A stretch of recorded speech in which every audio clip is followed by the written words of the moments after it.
Hey scrappers, Tom here, and we're going to talk about electric motors. What are they, where are they used for, and how you can make more money with them. Now, electric motors are anywhere and everywhere. Just an example of the motors that we see in front of us. What do we see? An old drill. Well, how do you think that this spins? There's a small electric motor inside. Now, when you have a tool like this and you know that there's a piece of copper inside, you're not going to take this apart. Please don't waste your time. This is one that you can just throw right into the scrap bin as a dirty motor and be on with it. Next, we have pumps. Now, this could probably be a sump pump or a well pump. I'm not a pump expert, but what I do know is that they're loaded with copper, they're super heavy, but you normally have this big piece of cast iron at the bottom, and you can see the bolts on it, so unless you're taking this piece off, this is going to go as a dirty motor as well. I do not suggest upgrading it other than cutting the piece of wire that was on it and making some more money.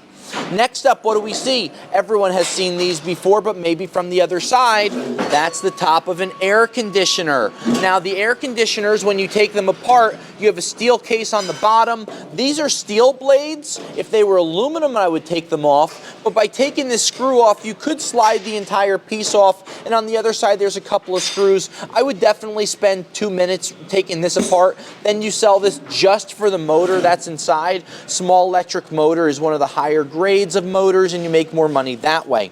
Now, next up, we have another motor that came in. Now, this came in without the case. This is a motor and an armature or stator that you may want to take apart because the copper is already exposed. Now, we've made videos on taking these apart, and you certainly have shown us your ways to do it. But what we've seen is people taking angle grinders, cutting along this, and then they pull the piece of copper out the back. This then becomes a piece of #1 steel. Same thing on this side. You pull these small pieces out of the way. These are items that if you're looking to make more money on motors, you can upgrade these and you can make more money.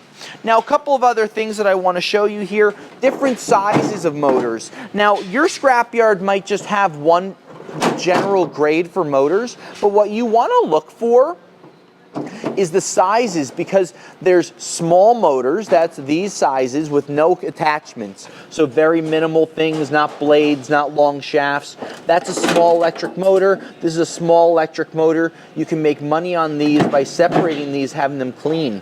This is a medium-sized motor.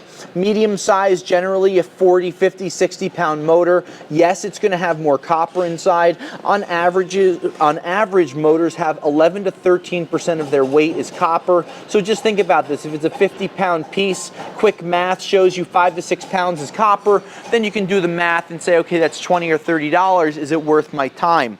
Now, what I also want to show you is alternators and starters. You know, from cars, trucks, anything that has an engine that generally moves that's non-electric, you need some way to start it.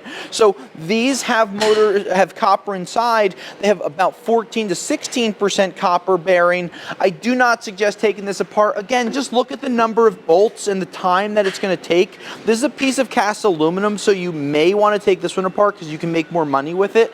But generally, the alternators, the starters, these aren't items that you want to take apart. You're never making that much extra money, so don't waste your time. But what you do want to learn is small, medium, and large motors, dirty motors, attachments. Now, not every scrapyard separates them, so it's important to talk to your scrapyard and learn about their grades of motors. They may not tell you unless you ask them, because that's a way for them to make more money. Our job at iScrap is to show you better and more ways to make money with your scrap. Hopefully this helped. Any other questions on motors? Let us know.